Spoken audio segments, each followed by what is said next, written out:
Hello and welcome to another training video. So in this video, we're just going to talk about getting your YouTube channel set up. And that is how you are going to be sharing your calls from, between you and your student with your student. So just go to YouTube right off the bat, easy peasy. And you're going to click on the little icon over here. I had to do another take of this, but you will click here where it says your channel. For me, it'll say create a channel for you. So just go ahead and click on that. It should take you to a screen that looks like this. And you don't have to do, anything fancy. Just make sure that your name is the name that you have on Quip.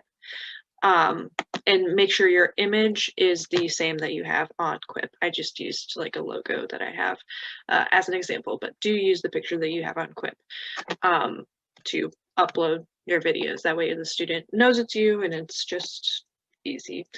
But once you want to actually upload one of your calls, which should be recorded via Zoom, you'll just go to upload video, and it'll ask you to select a file. You'll just go ahead and put that file in there. I'm just going to very quickly pick a file that I've already, used. Just to make it easy, I'll use a mini DE meeting that I had with my DEs as an example. So this is what screen it'll take you to. You will type in a title. I have, just very simple titles. The date here, do make sure to date them just to keep it clear for your student. Go with their name. If you want to, you can put the cohort they're a part of just to keep things clear. You might have reoccurring students across multiple cohorts. So whatever is going to make that title really clear for you and for your writer. You can name it whatever you want, but make it easy for yourself.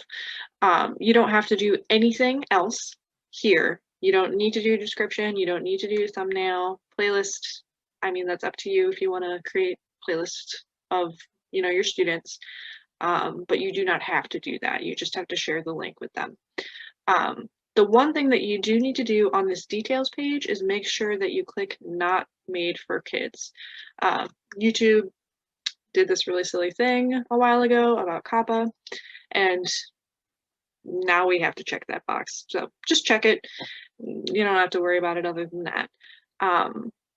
Then, as you can see, just to make a note, you'll see as your video is uploading, down here, it'll give you the percentage of, how it's doing, all that.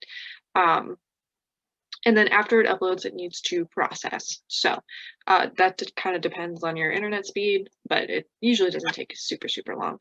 But it'll immediately start to process after it is uploaded.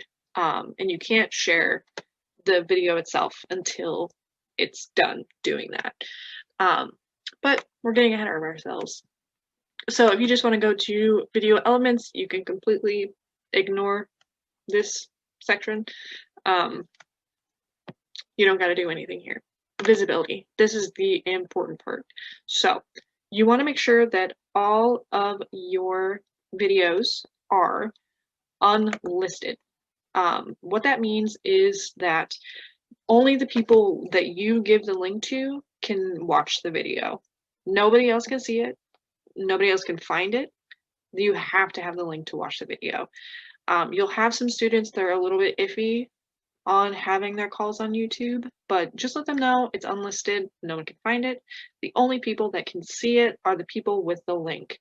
And that pool of people is them, you, your Wrangler, Shonda, and Eric, probably. I think that's about it. Those are the only people that have the link, and I can assure you that we watch the videos sometimes, Wranglers and Shonda, but not all the time. We don't go in and just sit down to watch every single call that you guys have. So just let your writer know if they're worried about it to just It's okay. It's going to be okay. It's unlisted. No one can find it. Um, but that's about it. That's all you kind of have to do. Then once you're done fiddling with all the settings, you can save it. If it's not done uploading or processing, it'll take you to this, and it'll just finish when it finishes. You can go ahead and close it. That's fine. It'll pop up here. Thank you. It'll pop. Okay. Thank you. Thank you. Okay. Are we done? Yes. Okay. Once it's done processing, the little thumbnail will pop up here, and it will let you copy the link. Right now, it is still processing because my internet is slow, but you can get the shareable link here. If you click those three little dots, you can get the link. It'll copy it to your clipboard, and you could just, copy, paste. There it is. And that's all you have to do. And, again, share this information. By information, I mean the link. You don't have to tell them how to create a YouTube channel. But share the link with your students in the updates room, and they will be able to see all of the calls. And again, this is how we share those videos, so make sure that you make this top priority when you are going through your training, and make sure that you have your channel all set up before you start calling people. And again, those calls should be via Zoom, and record them on Zoom straight to your computer, and you should be good to go. Yeah, that's pretty much it. So have a great time with the rest of your training, and I will see you at the DE meeting.